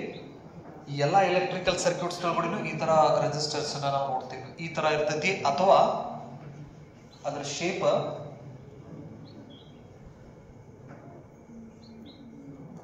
ಈ ತರ ಇರ್ತದೆ. ಇದ್ರ ಮೇಲ್ಗಡೆ ಕಲರ್ ರಿಂಗ್ಸ್ ಕೊಟ್ಟಿರ್ತಾರೆ ಈ ರೀತಿ. So with the help of these color rings we can identify the value of that carbon resistance. ಅದನ್ನ ನಾವು ಕಲರ್ ಕೋಡಿಂಗ್ ಅಂತ ನಾವು ಕರಿತೀವಿ. ಸೊ ಹಾಗಾದ್ರೆ ಆ ಕಲರ್ ಕೋಡಿಂಗ್ ನಿಂದ ನಾವು ಆ ಕಾರ್ಬನ್ ರೆಸಿಸ್ಟರ್ ವ್ಯಾಲ್ಯೂ ಎಷ್ಟು ಅನ್ನೋದನ್ನ ನಾವು ಏನ್ ಮಾಡ್ಬೋದು, ಐಡೆಂಟಿಫೈ ಮಾಡ್ಬೋದು. ಸೊ ನಾವು ಅದಕ್ಕೆ ಒಂದು ಟೇಬಲ್ ಅನ್ನ ಯೂಸ್ ಮಾಡ್ತೀವಿ, ರೈಟ್. ಸೊ ಆ ಟೇಬಲ್ ಒಳಗಡೆ ಕಲರ್ಸ್ ಬರ್ತಾವ. ಮೊದಲನೇ ಕಾಲಮ್ದಲ್ಲಿ, ಸೆಕೆಂಡ್ ಕಾಲಮ್ದಲ್ಲಿ ನಂಬರ್ ಬರ್ತೈತಿ, ಥರ್ಡ್ ಕಾಲಮ್ದಲ್ಲಿ ಮಲ್ಟಿಪ್ಲೈಯರ್ಸ್ ಬರ್ತೈತಿ, ಫೋರ್ತ್ ಕಾಲಮ್ದಲ್ಲಿ ಟಾಲರೆನ್ಸ್ ಅಂತ ಬರ್ತೈತಿ ನೆನಪಲ್ಲಿ. ಸೊ ಹಾಗಾದ್ರೆ ಅವನ್ನ ಯೂಸ್ ಮಾಡಿ ಈ ಕಾರ್ಬನ್ ರೆಸಿಸ್ಟರ್ಸ್ ವ್ಯಾಲ್ಯೂ ಎಷ್ಟು 10 ಓಮ್ 20 ಓಮ್ ಅನ್ನೋದನ್ನ ನಾವೇನ್ ಮಾಡ್ತೀವಿ ಫೈಂಡ್ ಮಾಡ್ತೀವಿ. ಅದಕ್ಕೊಂದು ರೂಲ್ ಇದೆ. D V. Roy Great Britain had a very good wife, very gold silver necklace ಅಂತ ಹೇಳಿ ಸೂತ್ರ ಅಂತ ಹೇಳ್ತೀವಿ ನಾವು. ಅಂದ್ರೆ ಈ ಕಾರ್ಬನ್ ರೆಸಿಸ್ಟರ್ಸ್ ವ್ಯಾಲ್ಯೂನ ಐಡೆಂಟಿಫೈ ಮಾಡಕ್ ನಾವು ಯೂಸ್ ಮಾಡಿದಂತ ಒಂದು ಸ್ಟೇಟ್ಮೆಂಟ್ ಏನಂದ್ರೆ D V. Roy of Great Britain had very good wife, very gold silver necklace. ಈ ಫಾರ್ಮೆಟ್ ಅಂದ್ರೆ ಈ ಸ್ಟೇಟ್ಮೆಂಟ್ ಅನ್ನ ಯೂಸ್ ಮಾಡಿ ನಾವೇನ್ ಮಾಡ್ತೀವಿ ಈ ಕಾರ್ಬನ್ ರೆಸಿಸ್ಟರ್ಸ್ ವ್ಯಾಲ್ಯೂನ ನಾವು ಫೈಂಡ್ ಔಟ್ ಮಾಡಬಹುದು. ಸೊ ಹಾಗಾದ್ರೆ these resistors opposes the flow of current in the electrical circuit. ಹಾಗಾದ್ರೆ ಈ ರೆಸಿಸ್ಟರ್ಸ್ ಎಲೆಕ್ಟ್ರಿಕಲ್ ಸರ್ಕ್ಯೂಟ್ಸ್ ಅಲ್ಲಿ ಏನ್ ಕೆಲಸ ಮಾಡ್ತಾವ ಅಂದ್ರೆ ಕರೆಂಟ್ ಅನ್ನ ಅಪೋಸ್ ಮಾಡುವ ಕೆಲಸ ಮಾಡ್ತಾವ. ಸೊ ಹಾಗಾದ್ರೆ ಕರೆಂಟ್ ಅನ್ನ ನಾನು ಜಾಸ್ತಿ ಅಪೋಸ್ ಮಾಡಬೇಕು ಅಥವಾ ಕರೆಂಟ್ ಅನ್ನ ನಾನು ಕಡಿಮೆ ಅಪೋಸ್ ಮಾಡಬೇಕಂದ್ರೆ we go for a combination of resistors. ಇದನ್ನ ನೀವು SSLC ಒಳಗಡೆ ಎಲೆಕ್ಟ್ರಿಸಿಟಿ ಅನ್ನೋ ಚಾಪ್ಟರ್ದಲ್ಲಿ ಕಾಂಬಿನೇಷನ್ ಆಫ್ ರೆಸಿಸ್ಟರ್ಸ್ ಅನ್ನೋ ಒಂದು ಕಾನ್ಸೆಪ್ಟ್ ಅನ್ನ ಕಲಿತೀರ. ಸೀರೀಸ್ ಕಾಂಬಿನೇಷನ್, ಪ್ಯಾರಲಲ್ ಕಾಂಬಿನೇಷನ್ ಅಲ್ಲಿರೋದ್ರಿಂದ ಇಲ್ಲಿ ಇದನ್ನ ಏನ್ ಮಾಡಿದಾರ ಡಿಲೀಟ್ ಮಾಡಿದ್ದಾರೆ. ಸೊ ಹಾಗಾದ್ರೆ in order to oppose electric current in the circuit we use resistors. So ಹಾಗಾದ್ರೆ ಕರೆಂಟ್ ಅನ್ನ ನಾವು ಜಾಸ್ತಿ ಅಪೋಸ್ ಮಾಡಬೇಕಂದ್ರೆ ರೆಸಿಸ್ಟರ್ಸ್ ಅನ್ನ ಸೀರೀಸ್ ಕಾಂಬಿನೇಷನ್ಸ್ ನಲ್ಲಿ ಯೂಸ್ ಮಾಡ್ತೀವಿ. ಕರೆಂಟ್ ಕಡಿಮೆ ಅಪೋಸ್ ಮಾಡಬೇಕಂದ್ರೆ ಅದೇ ರೆಸಿಸ್ಟರ್ಸ್ ಅನ್ನ ಪ್ಯಾರಲಲ್ ಕಾಂಬಿನೇಷನ್ಸ್ ನಲ್ಲಿ ನಾವೇನ್ ಮಾಡ್ತೀವಿ ಯೂಸ್ ಮಾಡ್ಕೋತೀವಿ. We know the circuit symbol of resistors. Resistance ಏನಿರ್ತೈತಲ್ಲ ಅದನ್ನೇ ಸರ್ಕ್ಯೂಟ್ ಸಿಂಬಲ್ ನ ಕೊಡ್ತೀವಿ. So this is R1, R2, so on, R3, Rn. ಈ ರೀತಿ ನಾವು ಎಂಡ್ ಟು ಎಂಡ್ ಕನೆಕ್ಷನ್ ಮಾಡಿದ್ರೆ ಇದಕ್ಕೆ ನಾವು ಸೀರೀಸ್ ಕನೆಕ್ಷನ್ ಅಂತ ನಾವು ಕರೀತೀವಿ. Literally series connections. ಸೊ ಹಾಗಾದ್ರೆ ಈ ಸೀರೀಸ್ ಕನೆಕ್ಷನ್ಸ್ ದಲ್ಲಿ ದ ಟೋಟಲ್ ರೆಸಿಸ್ಟೆನ್ಸ್, ಆ ಟೋಟಲ್ ರೆಸಿಸ್ಟೆನ್ಸ್ ಗೆ ನಾವು ಇಕ್ವಿವೆಲೆಂಟ್ ರೆಸಿಸ್ಟೆನ್ಸ್ ಅಂತ ನಾವು ಕರೀತೀವಿ. Total resistance or net resistance or equivalent resistance. So or equivalent. So ಇದನ್ನ ಸೀರೀಸ್ ದಲ್ಲಿ ಇರೋದ್ರಿಂದ RS ಕೂಡ ಅಂತ ನಾವು ಕರೀತೀವಿ. ಹಾಗಾದ್ರೆ ಸೀರೀಸ್ ಕಾಂಬಿನೇಷನ್ಸ್ ದಲ್ಲಿ RS equivalent resistance is equal to R1 plus R2 plus R3 plus so on plus Rn.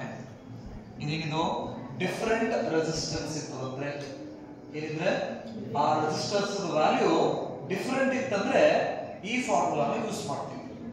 Suppose if R1 is equal to R2 is equal to R, Rn is equal to R. ಅಂದ್ರೆ ಅಷ್ಟೊಂದು value ಏನಿದ್ರೆ same ಇತ್ತಂದ್ರೆ ಅವಾಗಿದ್ದ ಫಾರ್ಮುಲಾನ ಹೆಂಗ್ ಬರೀತೀವಿ ನಾವು RS is equal to R plus R plus R plus so on plus R. R plus R 2R 3R 4R ಎಷ್ಟು n R. ಇದು ನೆನ್ಪಿಡಬೇಕು. ಏನಿತ್ತಂದ್ರೆ same ಇತ್ತಂದ್ರೆ resistance value ಅಥವಾ resistor value same ಇತ್ತಂದ್ರೆ ಎಷ್ಟರ ರೆಸಿಸ್ಟೆನ್ಸ್ ನೀವು ಸೀರೀಸ್ ಕಾಂಬಿನೇಷನ್ಸ್ ಅಲ್ಲಿ connect ಮಾಡ್ರಿ ಅವಾಗ ಟೋಟಲ್ ರೆಸಿಸ್ಟೆನ್ಸ್ ಅದನ್ನ n into R ಅಂತ ಹೇಳ್ತೀವಿ. ಇದು ಯಾವಾಗ ಈಕ್ವಲ್ ಇದ್ದಾಗ ವ್ಯಾಲ್ಯೂ ಡಿಫರೆಂಟ್ ಇದಪ್ಪ ಅಂತ ಹೇಳಿದ್ರೆ we use this formula. So ಅದರ in series combinations current through all the resistors remains the same. ಈ ಪಾಯಿಂಟ್ ಅನ್ನು ನೆನಪಿಡಬೇಕಾ remains same. ಸೀರೀಸ್ ಕಾಂಬಿನೇಷನ್ಸ್ ನಲ್ಲಿ ಪ್ರತಿಯೊಂದು ರೆಸಿಸ್ಟರ್ ಮುಖಾಂತರ ಹಾದು ಹೋಗ್ತಕ್ಕಂತಹ ಕರೆಂಟ್ ಒಂದೇ ಆಗಿರ್ತದೆ. ಅಂದ್ರೆ ಫಾರ್ ಎಕ್ಸಾಂಪಲ್ ಈಗ R1 ದಲ್ಲಿ 2 ಆಂಪಿಯರ್ ಫ್ಲೋ ಆಗಕತ್ತಿತ್ತಂದ್ರೆ R2 ದಲ್ಲಿ 2 ಆಂಪಿಯರ್, R3 ದಲ್ಲಿ n ರೆಸಿಸ್ಟರ್ಸ್ ಇರೋದ್ರೂ 2 ಆಂಪಿಯರ್ ಇರ್ತೈತಿ. ಕರೆಂಟ್ ಏನಾಗೋದಿಲ್ಲ, ಚೇಂಜ್ ಆಗೋಂಗಿಲ್ಲ, ಒಂದೇ ಕರೆಂಟ್ ಇರ್ತೈತಿ. ಯಾವ ಕಾಂಬಿನೇಷನ್ಸ್ ದಲ್ಲಿ? ಸೀರೀಸ್ ಕಾಂಬಿನೇಷನ್ಸ್ ದಲ್ಲಿ. Next voltage V divides. Voltage ಏನಾಗ್ತಾ ಹೋಗ್ತೈತಿ, ಡಿವೈಡ್ ಆಗ್ತಾ ಹೋಗ್ತೈತಿ. Voltage is nothing but what energy ಅಂತ ನಾವು ಕರಿತೀವಿ. ಸೊ ಹಾಗಾದ್ರೆ ಮೊದಲನೇ ರೆಸಿಸ್ಟರ್ ದಲ್ಲಿ ಸ್ವಲ್ಪ ಎನರ್ಜಿ ಖರ್ಚಾಗ್ತೈತಿ, ಎರಡನೇದು ಮೂರನೇದು ಹಿಂಗೆ ಬೇರೆ ಬೇರೆ ರೆಸಿಸ್ಟರ್ನಲ್ಲಿ ವೋಲ್ಟೇಜು ಬೇರೆ ಬೇರೆನೇ ಆಗಿರ್ತೈತಿ. Potential difference across each resistor is different. Next, resistance increases. Resistance increases. So ಇದು ಬದಲಿಗೆ ಮುಂದೆ ನಾವು ಶೆಲ್ ಕಾನ್ಸೆಪ್ಟ್ ಅನ್ನ ಡಿಸ್ಕಷನ್ ಮಾಡಬೇಕಾದ್ರೆ ಇವೆಲ್ಲ ಇನ್ಫಾರ್ಮೇಶನ್ ಬೇಕು ನಮಗೆ.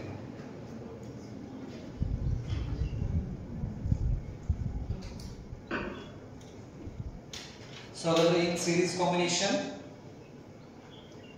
for a different resistors we use this expression. For same resistance we use this expression, and the result in series combination of resistance, one is current through all the resistors remain same and potential divides R increases. Resistance ಏನಾಗ್ತದೆ? Increase ಆಗ್ತದೆ. So resistance increase ಆಗ್ತಂದ್ರೆ automatic current decrease ಆಗ್ತದೆ. We have the expression of Ohm's law. Ohm's law the expression ಪ್ರಕಾರ that is V is equal to IR ಅಂತ ನಾವು ಕರಿತೀವಿ. I is equal to V divided by R ಅಂತ ಕರಿತೀವಿ. Resistance increase ಆದ್ರೆ current decrease ಆಗ್ತದೆ. ಅಂದ್ರೆ series combinations ಅಲ್ಲಿ ಕನೆಕ್ಟ್ ಮಾಡಿದ್ವಿ ಅಂದ್ರೆ ಏನ್ ಮಾಡೋದಂಗೆ ನಾವು ರೆಸಿಸ್ಟೆನ್ಸ್ ನ ಇನ್ಕ್ರೀಸ್ ಮಾಡಿದಂಗೆ ಕರೆಂಟ್ ನ ಡಿಕ್ರೀಸ್ ಮಾಡಿದಂಗೆ ನೆನಪಿರಲಿ. ಹಾಗಾಗಿ ನಾವು ಈ ಡೊಮೆಸ್ಟಿಕ್ ಎಲೆಕ್ಟ್ರಿಕ್ ಸರ್ಕ್ಯೂಟ್ಸ್ ಏನಿದಾವಲ್ಲ ಮನೆ ಒಳಗಡೆ ಏನಾದ್ರು ಯೂಸ್ ಮಾಡ್ತಿರಲ್ಲ, ಈ ಡೊಮೆಸ್ಟಿಕ್ ಎಲೆಕ್ಟ್ರಿಕ್ ಸರ್ಕ್ಯೂಟ್ಸ್ ನ ಸೀರೀಸ್ ದಲ್ಲಿ ಕನೆಕ್ಟ್ ಮಾಡೋದಿಲ್ಲ. ಯಾಕಂದ್ರೆ ರೆಸಿಸ್ಟೆನ್ಸ್ ಸೀರೀಸ್ ದಲ್ಲಿ ಬಂದು ಅಂದ್ರೆ ರೆಸಿಸ್ಟೆನ್ಸ್ ಜಾಸ್ತಿ ಆಗ್ತೈತಿ, ಕರೆಂಟ್ ಕಡಿಮೆ ಆಗ್ತೈತಿ ನೆನಪಿರಲಿ. ನೆಕ್ಸ್ಟ್, ಒಂದು ಡಿವೈಸ್ ಏನಾದ್ರು ಫೇಲ್ ಆಯ್ತಂದ್ರೆ ಅಷ್ಟು ಡಿವೈಸ್ ವರ್ಕ್ ಮಾಡೋದಿಲ್ಲ. ಆಮೇಲೆ ಯಾವ ಡಿವೈಸ್ ಫೇಲ್ ಆಗೈತಿ ಅಂತ ನಾವು ಚೆಕ್ ಮಾಡ್ಬೇಕಂದ್ರೆ ಅಷ್ಟು ಚೆಕ್ ಮಾಡ್ಕೊಂತ ಹೋಗ್ಬೇಕು. These are the some problems in series combinations. Next, ಇಲ್ಲಿ ಪೊಟೆನ್ಷಿಯಲ್ ಎಲ್ಲಾ ಡಿವೈಸ್ಗೂ ಒಂದೇ ರೀತಿ ಸಿಗೋಂಗಿಲ್ಲ. ವೋಲ್ಟೇಜ್ ಬೇರೆ ಬೇರೆನೇ ಸಿಗ್ತೈತಿ. ಒಂದು ಡಿವೈಸ್ ಏನಾದ್ರೂ ಫೇಲ್ ಆಯ್ತಪ್ಪ ಅಂತ ಹೇಳಿದ್ರೆ ಅಷ್ಟು ಡಿವೈಸ್ ವರ್ಕ್ ಮಾಡೋದು ಬಂದ್ ಮಾಡ್ಬಿಡ್ತೈತಿ. ಅದನ್ನ ಐಡೆಂಟಿಫೈ ಮಾಡ್ಬೇಕಂದ್ರೆ ನಾವು ಅಷ್ಟನ್ನು ಚೆಕ್ ಮಾಡ್ಬೇಕು. ಫಾರ್ ಎಕ್ಸಾಂಪಲ್ ಒಂದು 100 ಡಿವೈಸ್ ಸೀರೀಸ್ ದಾಗ ಕನೆಕ್ಟ್ ಮಾಡಿದ್ವಿ ಅಂದ್ರೆ ಅದ್ರಾಗ ಯಾವ್ದೋ ಒಂದು ಹೋಯ್ತಂದ್ರೆ ಅಷ್ಟನ್ನು ಚೆಕ್ ಮಾಡ್ಬೇಕು. ಇದು ಎಲ್ಲಿ ಯಾಕಂತಂದ್ರೆ ಲೈಟಿಂಗ್ ಸರ ಹಿಂದೆಲ್ಲ ಲೈಟಿಂಗ್ ಸರ ಒಂದು ಬಲ್ಬ್ ಹೋಯ್ತಪ್ಪ ಅಂತ ಹೇಳಿದ್ರೆ ಅಷ್ಟನ್ನು ಚೆಕ್ ಮಾಡ್ಬೇಕಾಗಿತ್ತು. ಎಲ್ಲ ತೆಗೆದು ಹಾಕೋದು ನೆನಪಲ್ಲಿ. So these are the problems we faced in series combination. Series combinations ದಲ್ಲಿ ಇವು ಪ್ರಾಬ್ಲಮ್ಸ್ ಫೇಸ್ ಮಾಡಿದ್ದು. ಸೊ ಹಾಗಾಗಿ ನಾವು ಪ್ಯಾರಲಲ್ ಕಾಂಬಿನೇಷನ್ಸ್ ಹೋಗ್ತೀವಿ ನೆನಪಲ್ಲಿ. ಸೊ ಹಾಗಾದ್ರೆ ಪ್ಯಾರಲಲ್ ಕಾಂಬಿನೇಷನ್ಸ್ ಅಂದ್ರೆ ಈ ರೆಸಿಸ್ಟರ್ಸ್ ಎರಡು ಟರ್ಮಿನಲ್ ಇರ್ತಾವೆ. ಆ ಎರಡು ಟರ್ಮಿನಲ್ಸ್ ದಲ್ಲಿ ಎಲ್ಲಾ ರೆಸಿಸ್ಟರ್ಸ್ ಒಂದು ಟರ್ಮಿನಲ್ ಅನ್ನ ಒಂದು ಕಾಮನ್ ಪಾಯಿಂಟ್ ಕನೆಕ್ಟ್ ಮಾಡ್ತೀವಿ ನಾವು.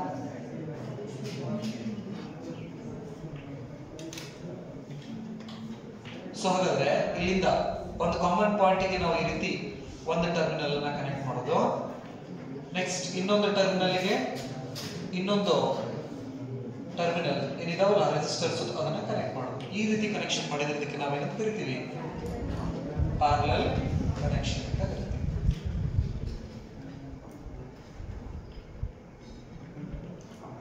Parallel combinations. ಸೊ ಹಾಗಾದ್ರೆ ಪ್ಯಾರಲಲ್ ಕಾಂಬಿನೇಷನ್ಸ್ ದಲ್ಲಿ ನಾವು ಈಕ್ವಿವೆಲೆಂಟ್ ರೆಸಿಸ್ಟೆನ್ಸ್ ನ 1/Rp is equal to 1/R1 plus 1/R2 plus so on plus 1/R.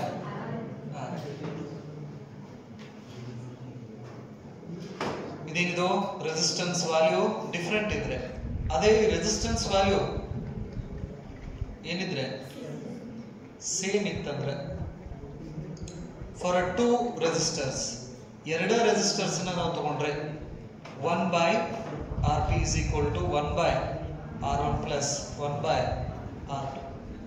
Cross multiplication ಮಾಡ್ರಿ. R2 plus R1 divided by R1 R2. This is 1/Rp. ನಮಗೆ 1/Rp ಬೇಕು, RP ಬೇಕು. RP ಜಾಸ್ತಿ ಜನ ತಕ್ಕೋದಿಲ್ಲ. ಅವರು ನಾವು ಪ್ಯಾರಲಲ್ ಈಕ್ವಿವೆಲೆಂಟ್ ರೆಸಿಸ್ಟೆನ್ಸ್ ನ ಕ್ಯಾಲ್ಕುಲೇಟ್ ಮಾಡಕ್ಕೆ 1/Rp ಅಷ್ಟೇ ಸ್ಟಾಪ್ ಮಾಡಿ ಆ ವ್ಯಾಲ್ಯೂನ ತಗೊಂಡು ಕ್ಯಾಲ್ಕುಲೇಷನ್ ಮುಂದುವರಿಸಿರ್ತಾರೆ. ಈ ಫಾರ್ಮುಲಾ ಪ್ಯಾರಲಲ್ ಕಾಂಬಿನೇಷನ್ಸ್ ಬಂದಾಗ ಸ್ವಲ್ಪ ಹುಷಾರಿರಬೇಕಾಗಿ. ಸೊ ಹಾಗಾದ್ರೆ 1/Rp ನಮಗೆ ಬೇಕಾಗಿರೋದು Rp is equal to R1 R2 divided by R1 plus ಹಾಗಾದ್ರೆ ಈ ಕಂಡೀಷನ್ಸ್ ಅಪ್ಲೈ ಮಾಡಿದ್ರೆ ಏನು R1 is equal to R2 is equal to R apply ಮಾಡಿದೀವಪ್ಪ ಅಂತ ಹೇಳಿದ್ರೆ RP ಬರೀಬಹುದು ನೋಡ್ರಿ R square R into R is R square R plus R is 2R square R cancel ಆಯ್ತು. ಹಾಗಾಗಿ ಎರಡು ರೆಸಿಸ್ಟರ್ ಸೇಮ್ ವ್ಯಾಲ್ಯೂ ಇದ್ದು ಅಂದ್ರೆ R ಡಿವೈಡೆಡ್ ಬೈ 2. ಈಗ 10 ಓಮ್ ಇದು 10 ಓಮ್ ಎರಡು ರೆಸಿಸ್ಟರ್ಸ್ ಪ್ಯಾರಲಲ್ ಕಾಂಬಿನೇಷನ್ಸ್ ಅಲ್ಲಿ ಕನೆಕ್ಟ್ ಮಾಡಿದ್ರೆ ನಮಗೆ ರಿಸಲ್ಟ್ ಏನು ಬರ್ತೈತಿ 5 ಬರ್ತೈತಿ. ಸೊ ಈ ರಿಸಲ್ಟ್ಸ್ ಇಂದ ಇನ್ನೊಂದು ಇನ್ಫಾರ್ಮೇಷನ್ಸ್ ಅನ್ನು ನಾವು ಏನು ಮಾಡಬಹುದು ಡಿಸ್ಕಷನ್ಸ್ ಮಾಡಬಹುದು. ಸೀರೀಸ್ ಕಾಂಬಿನೇಷನ್ಸ್ ದಲ್ಲಿ the equivalent resistance is always greater than the greatest value. ಈಗ ನಮಗೆ ಮೂರು ರೆಸಿಸ್ಟೆನ್ಸ್ ಕೊಟ್ಟಿರ್ತಾರ 2 ಓಮ್ 3 ಓಮ್ 4 ಓಮ್. ಇದರೊಳಗಡೆ ದೊಡ್ಡ ವ್ಯಾಲ್ಯೂ ಯಾವುದು 4 ಓಮ್. ಹಾಗಾದ್ರೆ ಈ ಮೂರು ರೆಸಿಸ್ಟೆನ್ಸ್ ಅನ್ನು ನಾವು ಕೂಡಿಸಿದ್ರೆ ನಮಗೆ ರಿಸಲ್ಟ್ ಯಾವಾಗಲೂ ಈ ದೊಡ್ಡ ವ್ಯಾಲ್ಯೂಗಿನ ಜಾಸ್ತಿನ ಬರಬೇಕು.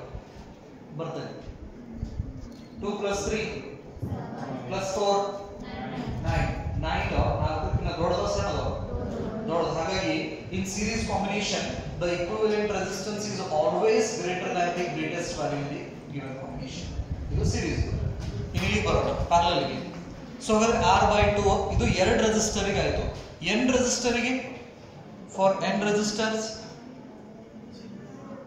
with the same value Rp is equal to R divided by n. ನೆನಪಿರಲಿ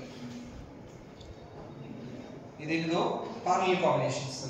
ಸೊ ಹಾಗಾದ್ರೆ in parallel combinations voltage remains same across all the circuit elements. So ಹಾಗಾದ್ರೆ ಅಷ್ಟು ಸರ್ಕ್ಯೂಟ್ಸ್ ಎಲಿಮೆಂಟ್ಸ್ ನಲ್ಲಿ ವೋಲ್ಟೇಜ್ ಸೇಮ್ ಇರ್ತೈತಿ, ಕರೆಂಟ್ ಡಿವೈಡ್ ಆಗ್ತೈತಿ. ನೆನಪಿರಲಿ current divide ಆಗ್ತೈತಿ, resistance decrease ಆಗ್ತೈತಿ. ಎಷ್ಟು ಡಿಕ್ರೀಸ್ ಆಗ್ತೈತೆ ಅಂದ್ರೆ ಕೊಟ್ಟಿದ್ದ ವ್ಯಾಲ್ಯೂ ಒಳಗಡೆ ಕಡಿಮೆ ಯಾವ್ದು ಇರ್ತೈತಲ್ಲ ಅದಕ್ಕಿಂತ ಕಡಿಮೆ. ಈಗ ಫಾರ್ ಎಕ್ಸಾಂಪಲ್ ಎರಡು ತಗೊಂಡೆ ಅಂದ್ರೆ 2 ಮತ್ತೆ 3 ಎರಡು ರೆಸಿಸ್ಟರ್ಸ್ ನಾನು ಈ ಫಾರ್ಮುಲಾದಲ್ಲಿ ಹಾಕಿದ್ರೆ 2 ಮತ್ತು 3 ದಲ್ಲಿ ಕಡಿಮೆ ವ್ಯಾಲ್ಯೂ ಯಾವುದು 2. ಸೊ ಈಗ 2 into 3 6 2 plus 3 5 is equal to 1.2 ನಾ. ಹಾಗಾದ್ರೆ 1.2 ಅನ್ನೋದು ಇದಕ್ಕಿಂತ ಕಡಿಮೆ 2 ಗಿಂತ ಕಡಿಮೆ. ಸೊ ಹಾಗಾಗಿ ಈ ಪ್ಯಾರಲಲ್ ಕಾಂಬಿನೇಷನ್ಸ್ ಬಂತಂದ್ರೆ ನಾವೇನ್ ಹೇಳ್ತೀವಿ the equivalent resistance is always smaller Dhan the smallest value in the given combinations. You have to remember these formulas. Different values ಇದ್ರೆ ಟೋಟಲ್ ರೆಸಿಸ್ಟೆನ್ಸ್ ಸೀರೀಸ್ ದಲ್ಲಿ ಯಾವ ಫಾರ್ಮುಲಾ ಯೂಸ್ ಮಾಡಬೇಕು, ನೆಕ್ಸ್ಟ್ ಸೇಮ್ ವ್ಯಾಲ್ಯೂ ಇತ್ತಂದ್ರೆ ಯಾವ formula use ಮಾಡಬೇಕು series combinations ದಲ್ಲಿ. Next ಆ series combinations ದಲ್ಲಿ ಯಾವ್ದಾವ್ದು ಪ್ಯಾರಾಮೀಟರ್ ಸೇಮ್ ಇರ್ತೈತಿ, ಯಾವ್ದು ಚೇಂಜ್ ಆಕೈತಿ, ಯಾವ್ದು ಇನ್ಕ್ರೀಸ್ ಆಕೈತಿ, ಯಾವ್ದು ಡಿಕ್ರೀಸ್ ಆಕೈತಿ ಅನ್ನೋದು ಗೊತ್ತಿರಬೇಕು. ಸೊ ಹಾಗಾದ್ರೆ ಸೀರೀಸ್ ಕಾಂಬಿನೇಷನ್ಸ್ ನಲ್ಲಿ ನೀವು ನೆನಪಿರಬೇಕಾಗಿರೋದು ಡಿಫರೆಂಟ್ ರೆಸಿಸ್ಟೆನ್ಸ್ ವ್ಯಾಲ್ಯೂ ಇದ್ರೆ ಇದು, ನೆಕ್ಸ್ಟ್ ಸೇಮ್ ರೆಸಿಸ್ಟೆನ್ಸ್ ವ್ಯಾಲ್ಯೂ ಇದ್ರೆ ಇದು, ನೆಕ್ಸ್ಟ್ ಸೀರೀಸ್ ಕಾಂಬಿನೇಷನ್ಸ್ ದಲ್ಲಿ ಕರೆಂಟ್ ಸೇಮ್ ಇರ್ತೈತಿ, ವೋಲ್ಟೇಜ್ ಡಿವೈಡ್ ಆಗ್ತಾ ಹೋಗ್ತೈತಿ, ರೆಸಿಸ್ಟೆನ್ಸ್ ಜಾಸ್ತಿ ಆಗ್ತೈತಿ. ಇನ್ನು ಪ್ಯಾರಲಲ್ ಕಾಂಬಿನೇಷನ್ಸ್ ಬಂದ್ರೆ ರೆಸಿಸ್ಟೆನ್ಸ್ ವ್ಯಾಲ್ಯೂ ಚೇಂಜ್ ಇದ್ರೆ ಈ ಫಾರ್ಮುಲಾ ಯೂಸ್ ಮಾಡ್ಕೋತೀವಿ. ನೆನಪಲ್ಲಿ ಸೇಮ್ ರೆಸಿಸ್ಟೆನ್ಸ್ ಇಂದ ಬಂದ್ರೆ ಈ ಫಾರ್ಮುಲಾನ ಯೂಸ್ ಮಾಡ್ಕೋತೀವಿ. ಎರಡು ರೆಸಿಸ್ಟರ್ಸ್ ಡಿಫರೆಂಟ್ ವ್ಯಾಲ್ಯೂಸ್ ಇದ್ರೆ ಈ ಫಾರ್ಮುಲಾ, ಸೇಮ್ ವ್ಯಾಲ್ಯೂ ಇದ್ರೆ ಈ ಫಾರ್ಮುಲಾ. ರಿಸಲ್ಟ್ ಬಂದ್ರೆ ವೋಲ್ಟೇಜ್ ಸೇಮ್ ಇರ್ತೈತಿ, ಕರೆಂಟ್ ಡಿವೈಡ್ ಆಗ್ತೈತಿ, ರೆಸಿಸ್ಟೆನ್ಸ್ ಡಿಕ್ರೀಸ್ ಆಗ್ತೈತಿ. ಸೊ ಹಾಗಾದ್ರೆ ಅಡ್ವಾಂಟೇಜ್ ಏನಿದು ಪ್ಯಾರಲಲ್ ಕಾಂಬಿನೇಷನ್ಸ್ ದಲ್ಲಿ ಪ್ರತಿಯೊಂದು ಡಿವೈಸಸ್ ಗೆ ಎನರ್ಜಿ ಸೇಮ್ ಹೋಗ್ತೈತಿ, ಪೊಟೆನ್ಷಿಯಲ್. ಈಗ ನಾವು ಇಲ್ಲಿ ಮನೆ ಒಳಗಡೆ ಯೂಸ್ ಮಾಡೋದು 220 ವೋಲ್ಟೇಜ್ ನೆನಪಲ್ಲಿ. ಹಾಗಾದ್ರೆ ಪ್ರತಿಯೊಂದು ಡಿವೈಸಸ್ ಈ ಬಲ್ಬ್ ಫ್ಯಾನ್ ಇವಕ್ಕೆಲ್ಲಕ್ಕೂ ಹೋಗೋದು ವೋಲ್ಟೇಜ್ ಎಷ್ಟು 220 ವೋಲ್ಟ್, ಹೌದಾ? ಸೊ ಹಾಗಾದ್ರೆ ಇದರಲ್ಲಿ ಒಂದು ಡಿವೈಸ್ ಏನಾದ್ರೂ ಫೇಲ್ ಆಯ್ತಂದ್ರೆ ಆ ಡಿವೈಸ್ ಅಷ್ಟು ಸ್ಟಾಪ್ ಆಕತಿ, ಉಳಿದಿದ್ವೆಲ್ಲನೂ ರನ್ ಆಗಿರ್ತಾವ. ಅಂದ್ರೆ ನಾವು ಈಸಿಲಿ ನಾವು ಏನ್ ಮಾಡ್ಬೋದು, ಯಾವ್ದು ಹೋಗೈತೆ ಅನ್ನೋದು ಅದನ್ನ ನೋಡಿ ಗೊತ್ತಾಗ್ಬಿಡ್ತೈತಿ. ಈ ಬಟನ್ ಆನ್ ಮಾಡಿದ ತಕ್ಷಣ ಚಲೋ ಇದ್ದಿದ್ದು ಹತ್ತವ ಕೆಟ್ಟಿದ್ವ ಆಫ್ ಆಗಿಬಿಡ್ತೈತಿ. ನೆನಪಿರಲಿ ಯಾಕಂದ್ರೆ ನಾವು ಇಲ್ಲಿ ಯೂಸ್ ಮಾಡೋದು ಪ್ಯಾರಲಲ್ ಕಾಂಬಿನೇಷನ್ಸ್. ಅದಕ್ಕೆ ನಾವು ಡೊಮೆಸ್ಟಿಕ್ ಎಲೆಕ್ಟ್ರಿಕ್ ಸರ್ಕ್ಯೂಟ್ ಅಂತ ನಾವು ಕರಿತೀವಿ. ನೆನಪಿರಲಿ ಇಲ್ಲಿ ಯೂಸ್ ಮಾಡೋದೇನೋ ಪ್ಯಾರಲಲ್ ಕಾಂಬಿನೇಷನ್ಸ್ ಯೂಸ್ ಮಾಡ್ತೀವಿ. ಅಡ್ವಾಂಟೇಜಸ್ ಇದು. Point clear ಆಗಿದೆ? This is all about what? Resistors and resistance, combination of resistors. Right? Next class we will move to the new concept, that is shell.